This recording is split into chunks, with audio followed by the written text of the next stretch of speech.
This afternoon, Governor Doug Burgum outlined his recommendations for how the state should spend the money not yet allocated out of the more than $1 billion provided by the American Rescue Plan Act, or ARPA. Reporter Maddie Biertempfel spoke with the governor about how he'd like to improve North Dakota using the $697 million not yet spent as we lead local.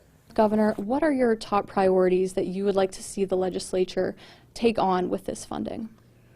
Well, workforce, number one. Infrastructure, number two, and then a broad set of things can help improve the efficiency of government, delivery of services. But I'd say the other piece, big announcement today, was also the proposal to do a $500 per tax filer tax credit for this year, 2021, and also again in 2022. Because we think it'd be really smart to get some money back into the hands of the hardworking North Dakotans. And of those proposals that you laid out, the three main ones, how much of that money would you say goes toward COVID recovery for the economy versus new investments? Well, it's almost all entirely new. I mean, one of the great things about the state of North Dakota, both last year when we had the $1.25 billion of CARES Act money, or this time when we're talking about nearly just over $1 billion, $1.1 billion for capital projects, and for the ARPA, the American Relief Plan dollars, less than 15% of that is going towards things related to the healthcare. Other states are spending 100% of it in that way, but we've been able to get through this in a way where we can invest in diversifying the economy, we can invest in growth, we can invest in infrastructure, all things that are going to help us moving forward as a state. Gotcha. And lastly, you mentioned ongoing discussions with legislative leaders regarding their 4 days left that they have to deal with this and redistricting. Do you expect to need to call a special session, or how do you plan to work with lawmakers to get this plan through? Well, we've had I think, a very productive and open dialogue with the legislature. They obviously have a duty that they have to fulfill, which is the redistricting before the end of the year. And they've got 4 days that they've reserved, so they can reconvene at any time.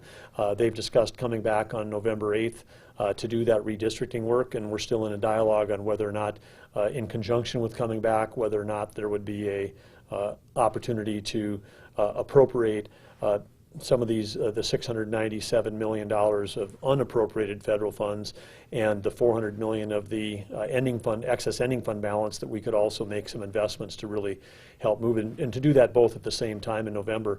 Why that would be helpful would be that in some cases, case of infrastructure, getting those dollars appropriated in November would allow us to do bidding this winter and be able to participate in the 2022 construction season.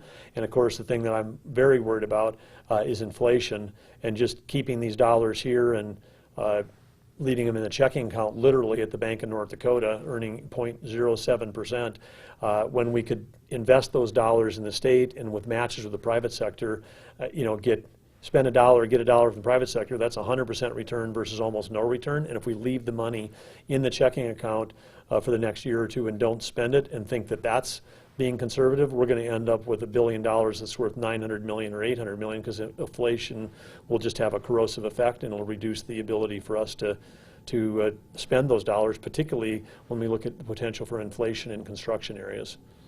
All right. Well, thank you so much for your time, Governor. Appreciate it. Thank you. State lawmakers on each chamber's appropriations committee are planning to meet in the next few weeks to review the proposal.